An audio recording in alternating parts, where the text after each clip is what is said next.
میرے محترم عزیز ساتھیو، السلام علیکم ورحمۃ اللہ وبرکاتہ۔ آج 27 رمضان کی تاخرات ہے۔ اسی رات کو بہت سے لوگ شب قدر کی رات کہتے ہیں۔ ویسے تو شب قدر 5 تاخراتوں میں سے کون سی بھی ایک رات ہوتی ہے۔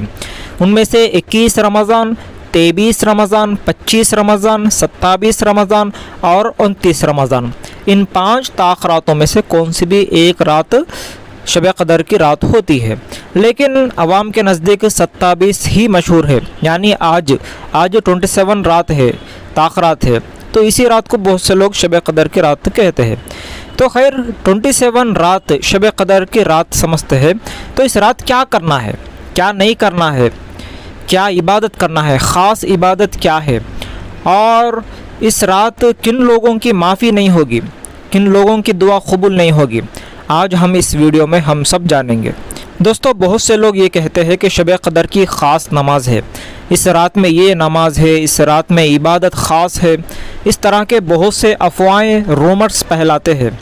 دوستو، اصل بات تو یہ ہے کہ یہ رات عبادت کی رات ضرور ہے، لیکن خاص عبادت کی رات نہیں ہے، یعنی اس رات خاص قسم کی کوئی نماز نہیں ہے، خاص قسم کی کوئی ذکر نہیں ہے۔ ہاں، آپ پڑھنا چاہے تو نفل نماز پڑھ سکتے ہیں، کتنے بھی چاہو پڑھ سکتے ہیں۔ مثال کے طور پر صلاۃ التسبیح ہے، یا پھر صلاۃ حاجت نماز ہے، یا پھر تہجد نماز ہے، یا پھر بہت سے نفل نمازیں ہیں، یہ سب آپ پڑھنا چاہے تو پڑھ سکتے ہیں۔ یا پھر قرآن بھی آپ پڑھ سکتے ہیں، وہ کون سی بھی زبان میں ہو آپ پڑھ سکتے ہیں۔ یا پھر آپ پڑھنا نہیں آتا تو کوئی پڑھ رہے تو سن بھی سکتے ہیں، سننا بھی ثواب ہی ہے۔ یا پھر ذکر کر سکتے ہیں یا استغفار کر سکتے ہیں۔ ذکر میں کئی قسم کے ذکر ہے، پہلا کلمہ بھی پڑھ سکتے ہیں، لا الہ الا اللہ محمد رسول اللہ، یہ ذکر کر سکتے ہیں، یا پھر سوئم کلمہ ذکر کر سکتے ہیں، سبحان اللہ والحمد للہ ولا الہ الا اللہ واللہ اکبر ولا حول ولا قوۃ الا باللہ العلی العظیم، یہ بھی آپ ذکر کر سکتے ہیں۔ یا پھر استغفار پڑھ سکتے ہیں، استغفر اللہ ربی من کل ذنب واتوب الیہ، یہ بھی پڑھ سکتے ہیں۔ یا پھر درود شریف پڑھ سکتے ہیں، یا پھر دعائیں بھی کر سکتے ہیں۔ دعاؤں کا اہتمام تو بہت زیادہ کرنا چاہیے، یہ سب عبادت کر سکتے ہیں جو میں آپ کو بتلایا ہوں۔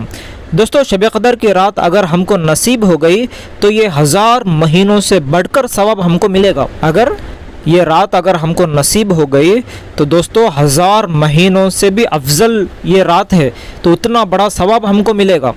اس رات اللہ کے حکم سے حضرت جبرائیل علیہ السلام فرشتوں کی جماعت لے کر زمین پر اترتے ہیں، اور حضرت جبرائیل علیہ السلام کے ہاتھ میں ایک سبز رنگ کا جھنڈا ہوتا ہے، یعنی ایک ہرا رنگ کا جھنڈا ہوتا ہے، جس کو وہ کعبہ پر لگاتے ہیں، جو خانہ کعبہ ہے اس پر لگاتے ہیں، اور حضرت جبرائیل علیہ السلام ان سب فرشتوں سے فرماتے ہیں جاؤ زمین پر پھیل جاؤ، اور جہاں جہاں بھی اس رات اللہ کے بندے عبادت کر رہے ہو، دعا کر رہے ہو، نماز پڑھ رہے ہو، قرآن پڑھ رہے ہو، جو بھی عبادت کر رہے ہو، ان بندوں کے پاس جاؤ، جا کر ان سے سلام کرنا، ان سے مصافحہ کرنا، اور ان کی دعاؤں پر آمین کہنا، ان کی دعاؤں پر آمین کہنا۔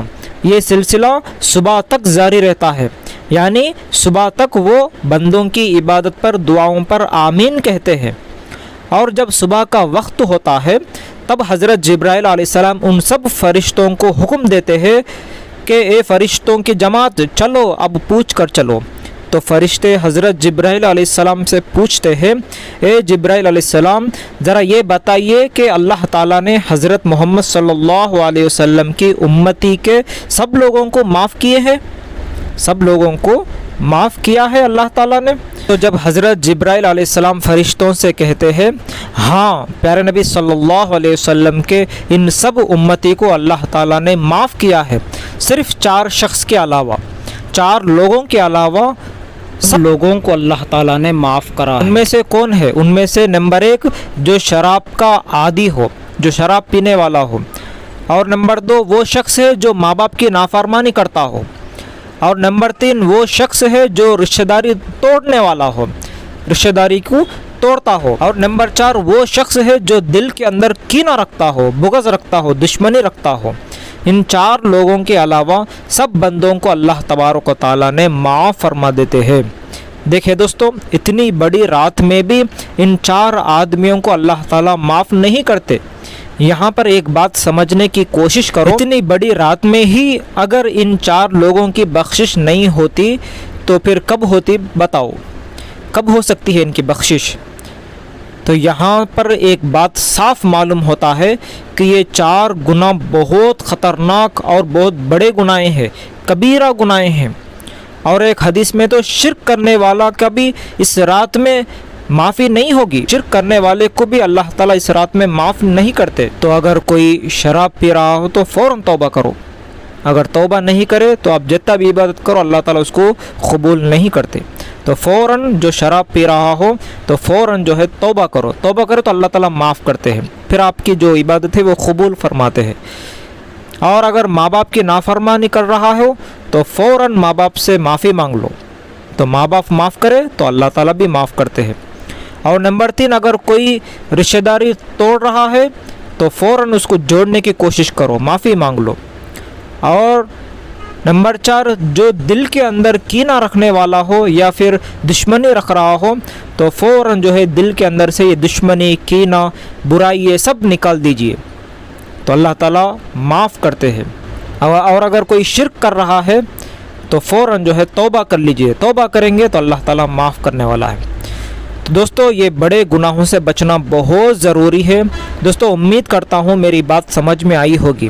اس رات عبادت خوب کرو، جو پڑھنا چاہو وہ پڑھو، ذکر استغفار کرو، قرآن پڑھو، دعاؤں کا اہتمام کرو، گڑ گڑا کے دعا کرتے رہو، سب کے لیے دعائیں کرو، مرحومین کے لیے دعائیں کرو، سب کے لیے دعائیں کرو۔ السلام علیکم ورحمۃ اللہ وبرکاتہ۔